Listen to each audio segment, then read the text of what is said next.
नमस्ते and a very happy good morning to all of you. बच्चों, अपनी पिछली कक्षा में हमने कविता बंधन का सुख शुरू की, जिसमें हमने पढ़ा कि किस तरह खुले आकाश में रहने वाली मैना को पिंजरे में बंद तोते की जिंदगी ज्यादा अच्छी लगती है। उसे लगता है कि पिंजरे में रहकर भी तोते को समय पर खाना और पानी मिल जाता है तथा साथ ही उसे किसी भी खतरे का सामना नहीं करना पड़ता। किंतु क्या तोता मैना की इन बातों से सहमत था या फिर बंधन की जिंदगी को लेकर उसके विचार मैना से कुछ अलग थे? ये जानने के लिए आइए पढ़ते हैं आगे का पाठ पृष्ठ संख्या A31 से। तोता बोला, अगर सोचती हो सुख है बंधन में, मुझे निकालो आओ अंदर, मैं जाता हूँ वन में। जब खुले आकाश में उड़ने वाली मैना को ऐसा लगा कि तोता पिंजरे में रहकर बेहद खुश रहता है, तब तोते ने उससे कहा कि अगर वह ऐसा सोचती है कि बंधन में सुख है, पिंजरे में रहने में मजा आता है, तो वह तोते को पिंजरे से बाहर निकाल दे। तोता वन चला जाएगा, जंगल चला जाएगा और वह उस पिंजरे के अंदर आ जाए। तुम ले लो पिंजरे का सुख, मैं लूं जंगल की पीड़ा, बड़े मजे से रहना इसमें, करना निश्चिन कीड़ा।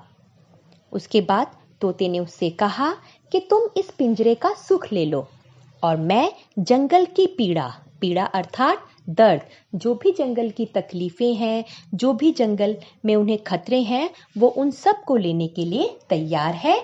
और मैना पिंजरे में बड़े मजे से रहे और निष्दिन, निष्दिन अर्थात दिन रात उसमें क्रीड़ा करती रहे, खेल कूद करती रहे, मजे से उसमें रहे।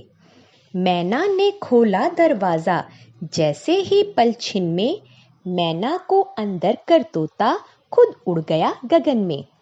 और ये सुनते ही जब मैना ने पिंजरे का दरवाजा खोला, जैसे ही पलछिन में, पलछिन अर्थात जैसे ही, बेहद जल्दी, जैसे ही दरवाजा खुला, बिल्कुल वैसे ही तोता पिंजरे से बाहर आ गया। उसने मैना को पिंजरे के अंदर किया और खुद खुले गगन में, आकाश में उड़ गया। 4 दिनों में ही वह मैना अंदर तड़प रही थी, उड़ने को आकाश में ऊंचे तबीयत फड़क रही थी।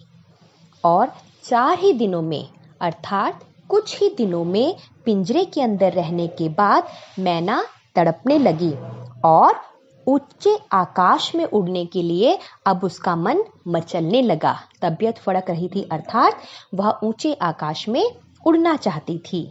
भांति भांति के भाते ना थे उसको कोई व्यंजन, ना आराम सुहाता उसको, ना पिंजरे का बंधन।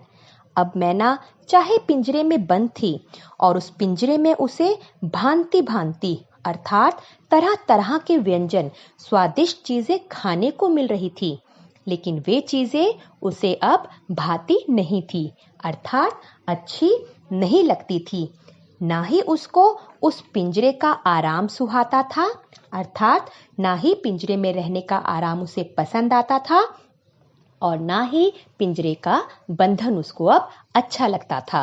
अर्थात मैना को अब खुले आकाश में उड़ने की चाह होने लगी थी और वह स्वतंत्रता का महत्व समझ गई थी। तो देखा आपने कि किस तरह पिंजरे में बंद रहकर मैना को केवल 2 ही दिनों में आजादी का असली महत्व समझ में आ जाता है। पिंजरे में बंद रहने पर चाहे उसे सारे आराम, सारी सुविधाएं मिल रही थी, तो भी वह जान चुकी थी कि जो सुख, जो चैन आजाद रहकर है, वह पिंजरे के बंधन में बिल्कुल भी नहीं। बच्चों, कोई भी जीव हो, चाहे इंसान या बेशक पशु पक्षी, कोई भी जीव बंधन में नहीं रहना चाहता। हर जीव स्वतंत्रता का आनंद लेना चाहता है। तो आइए इसी पाठ से, इस कविता से शिक्षा लेते हुए हम ये प्रण लें कि आज के बाद किसी भी जीव को बंधन में नहीं रखेंगे।